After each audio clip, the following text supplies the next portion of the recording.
Guys, I have just picked up the last parts which we need to repair the EQC battery.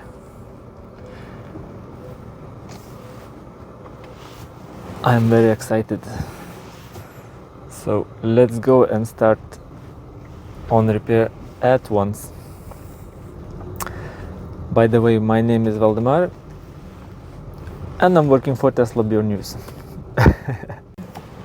A little bit out of topic, but I'm driving Jaguar I-Pace, which says okay to drive with caution, traction battery fault detected.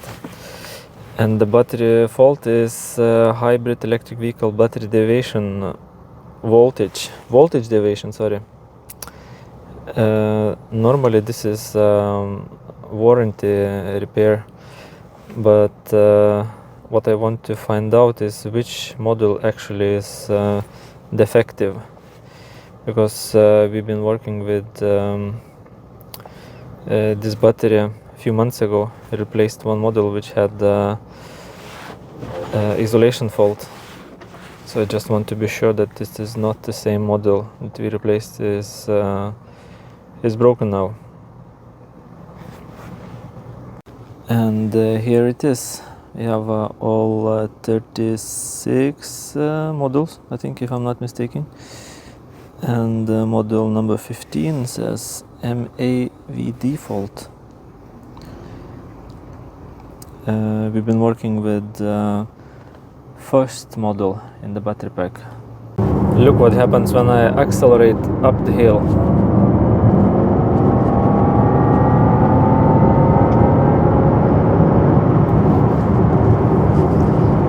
I don't know if you hear it, but it has very nice sound.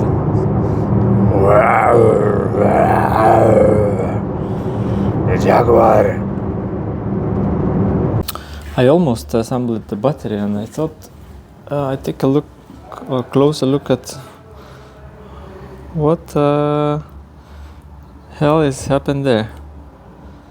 I don't know if you see it, but it seems that there was a lot of smoke and short circuit over there. So I want to disassemble this box and see what happened. This is connectors in the rear of the battery where you connect drive unit, and on another side charging port. And finally, I think we might looking at the cause of all this damage. I think this is the reason why this all those fuses and contactors got welded, but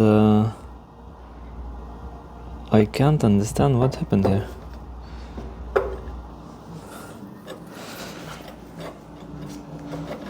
I think contact is not loose, just it can turn around. But I think this is the reason why we have so big damage here. So that's a good news. I'm really happy to see that. I installed the small fuses here. It's 50 amps, and I wanted to use a smaller fuses in the middle in case it will blow again. And I have two extra Pyro fuses in stock.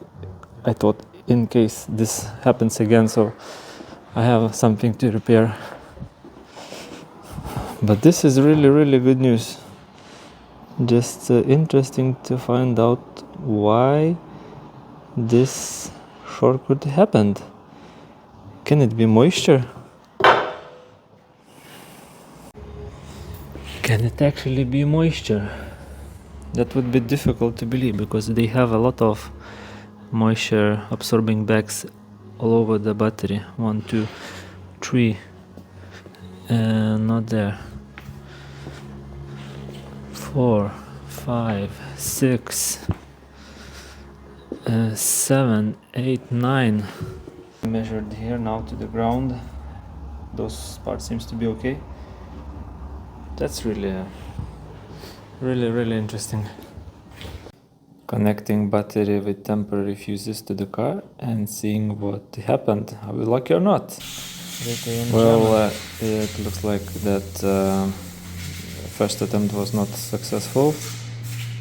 Car not starting, and interesting thing that we have faults on BMS 1, which was not there before repair. So I believe that somebody with the name Valdemar has forgot to connect something inside. So taking battery down again and checking if I miss something.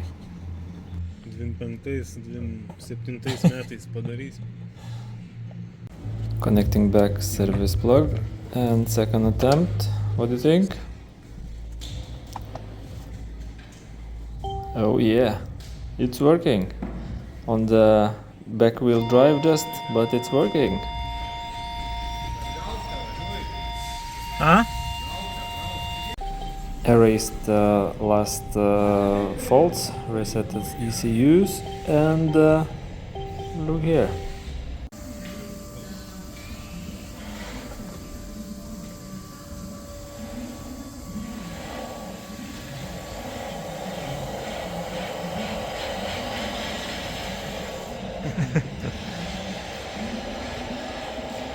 Alright, take battery down again, install the correct fuses, glue the top of the battery and check if everything is fine.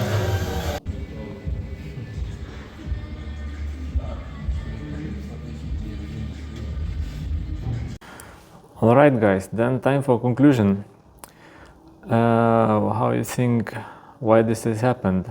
My version is that when we have high voltage battery here, this is connected to the front drive unit and this is to the rear, and for CCS2 all the problem happened here. And what I'm thinking about is that the whole battery has a climate control, so it's probably was warm while it was on charge or after driving. But this part here is like sticking out of the battery and exposed to the cold. So I'm thinking, is it possible that it can be like a design fault, construction fault? Because since we have warm all the time and here probably was cold all the time, so what happens in the between? Moisture. And I read that environments with a lot of moisture, electric arc possibilities is much higher, especially when you're asking for a lot of current. And if it's right what customer said, that he drove 5 meters, probably asked for some current, and this short circuit happened. I don't know if I'm right or wrong. Probably will never find this out.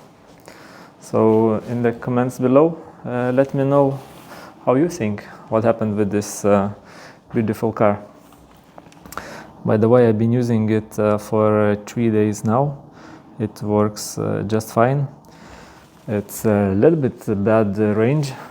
I would, when the car was fully charged first time, it was showing 315 kilometers that I can travel. But I can't believe that it's true. I think the real mileage that I was able to cover was something like 200 kilometers in one charge or something. I haven't measured exactly, but so with this I want to say thank you for watching this video, for commenting. Thank you for my colleagues for helping me. Thanks for haters too. That inspires me to work even harder and search even deeper what happened with this car. Maybe we should give some work to Bjørn and let him test EQC with the high mileage and see how the battery is doing there. What's the capacity? Hey, I forgot one very important last thing. I hope you guys enjoyed this video. Thanks for watching and talk to you later.